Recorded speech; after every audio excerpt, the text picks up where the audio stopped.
Awalnya itu, Ucil itu mengira kalau itu ya sebuah akar atau salah satu dahan yang sudah tua dan layu hingga ke bawah. Karena kan posisinya di hutan, jadi nggak salah lah kalau mikir itu.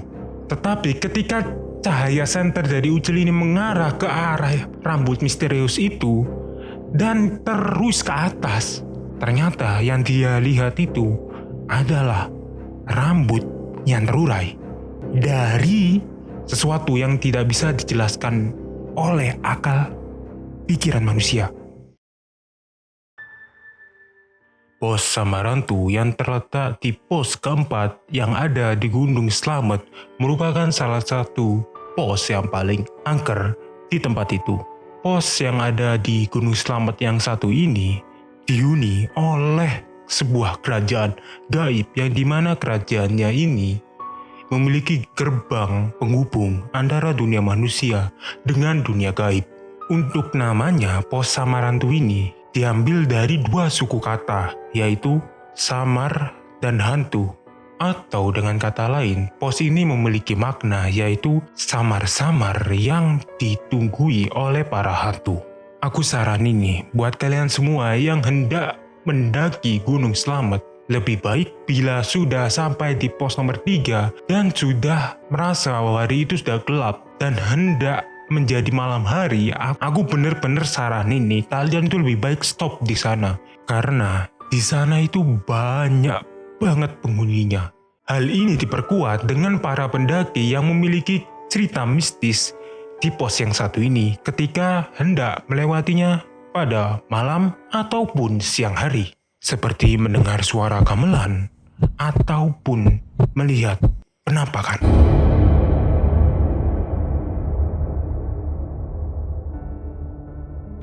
Pembuktian akan keangkeran pos yang satu ini ditandai dengan tidak adanya warung yang ada di pos satu ini. Padahal di setiap pos yang ada di Gunung Slamet ini pasti setidaknya ada salah satu warung yang tersedia. Sedangkan di pos keempat ini nggak ada. Ketika di pos Samarantu ini, para pendaki itu disambut oleh dua buah pohon yang berdiri berdampingan seperti membuat gapura. Konon dua pohon ini adalah salah satu gerbang gaib menuju ke alam jin. Statement yang sudah aku jelaskan tadi ini sesuai tuh dengan salah satu cerita yang dimana cerita ini cukup valid, cukup aktual ya, pokoknya cerita ini bener-bener serem yang pastinya. Seperti yang dilansir dari salah satu akun Twitter yang bernama Scary Note Official. Yang dimana di cerita ini diceritakan kalau ada salah seorang pendaki yang bernama Ucil mengalami pengalaman supernatural. Pada pukul 17.30 waktu Indonesia bagian Barat, Ucil bersama 6 kawannya hendak mendaki Gunung Slamet. Formasi ketika pendakian ini, 6 kawan Ucil berada di depan, sedangkan Ucil mendapat bagian belakang untuk mengawasi apa yang ada di belakang mereka. Mereka pun akhirnya berangkat dari pos 1, pos 2, pos 3. Tetapi ketika hendak melewati pos 4, terjadi suatu keanehan. Ucil yang kala itu hendak masuk ke area pos 4 Samarantu melihat sebuah rumah yang dimana rumah ini tuh cukup besar yang memiliki ciri khas yaitu rumah adat Jawa atau biasa dikenal sebagai joglo. Ucil yang melihat hal itu merasa curiga sekaligus kebingungan kok bisa ada rumah Jawa berdiri di tengah hutan dan di dekat pos 4 yang terkenal angker. Ucil yang melihat rumah itu kelamaan merasa ditinggal oleh 6 kawannya yang ternyata itu sudah maju duluan lebih jauh. Ucil yang sudah menyadari hal tersebut langsung tanpa berpikir lama langsung mengikuti kawan-kawan lainnya. Mereka tuh berjalan hingga tiba tepat di salah satu pohon yang memiliki bentuk seperti gapura. Ucil yang melihat buah pohon besar itu secara seksama merasa tiba-tiba buah pohon ini berubah menjadi sebuah gapura secara misterius. Yang dimana gapura ini bukan gapura modern loh ya, gapura rumah-rumah atau perumahan gitu. Tetapi gapura ini seperti gapura pada zaman kerajaan. Gerbang yang satu ini dikelilingi oleh sebuah kabut tebal yang dimana saking tebalnya membuat pandangan Ucil ini sangat-sangat terbatas. Ucil di saat itu merasa kebingungan sekaligus merasa ketakutan di saat yang bersamaan. Hal ini diperparah karena Ucil itu kayak melihat sesosok wanita menggantung di atas pohon.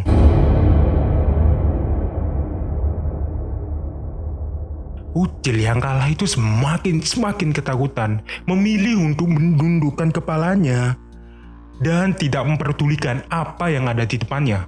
Ucil yang kalah itu merasa terpaku atau tertekan luar biasa, memilih untuk benar-benar diam dan akan cerita kepada temannya nanti kalau mereka sudah turun ke bawah. Tak selang berapa lama, kawannya Ucil yang bernama Melati yang posisinya kala itu di depannya Ucil merasa kalau si Ucil ini ketinggalan di belakang. Dan bener aja, ketika si Melati mencari si Ucil ini, ternyata si Ucil ini masih di belakang, yang dimana posisinya itu ada di antara dua pohon besar. Dan si Ucil ini seperti berdiri menunduk ke bawah dengan ketakutan. Melati yang sudah melihat posisi Ucil itu langsung menghampirinya dan mulai menyadarkannya dan menanyakan, "Kamu itu kenapa? Kok diem aja? Kita sudah jauh di atas, kamu kenapa masih di bawah?" Ucil yang kala itu sudah sadar, langsung melihat si Melati dan hanya mengangguk-angguk seperti orang ketakutan gitu loh, kayak bener-bener masih terpaku, shock bukan main.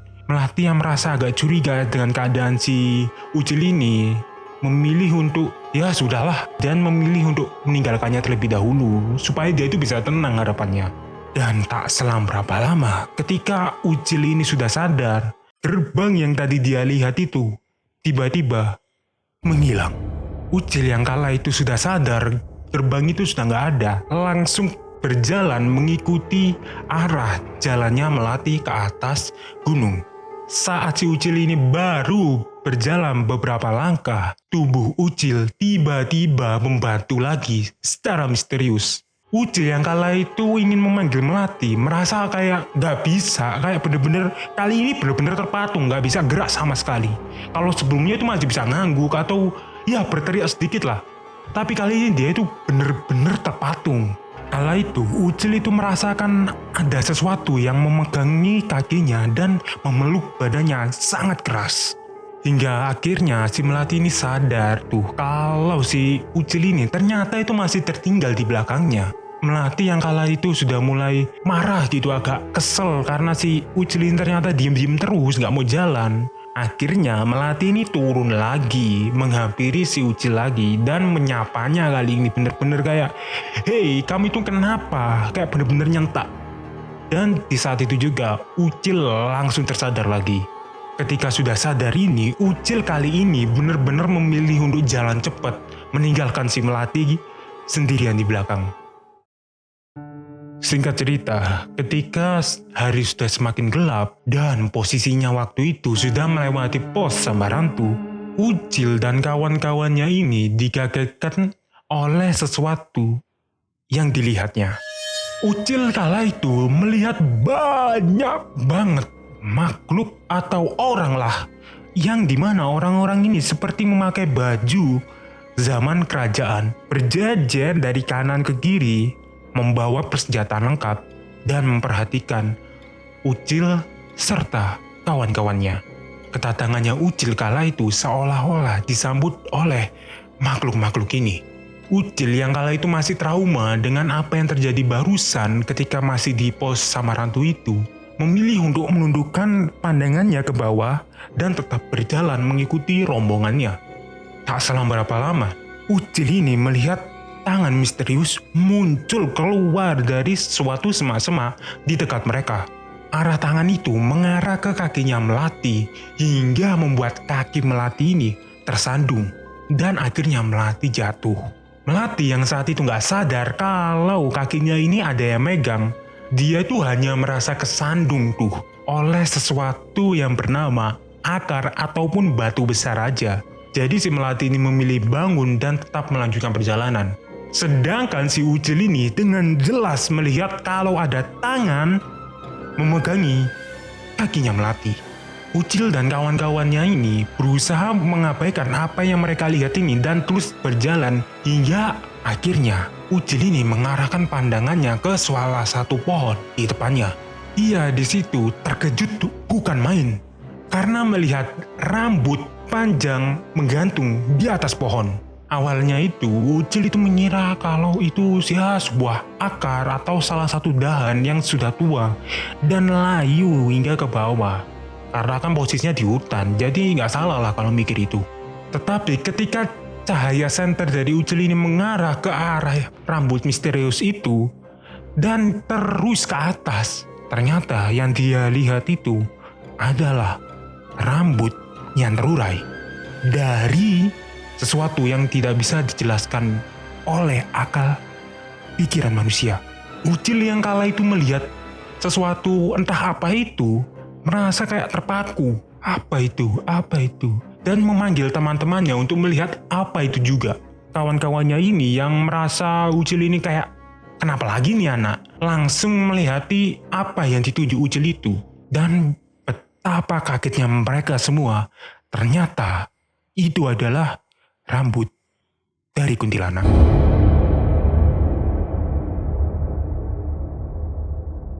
Tapi menurut kalian, gimana nih? Apakah benar itu yang dilihat dari kawan-kawannya Ucil dan Ucilnya sendiri adalah rambut dari penghuni gunung itu? Atau mungkin itu cuma salah lihat, apalagi ditambah posisinya saat itu malam hari? Coba tulis pendapat kalian di kolom komentar.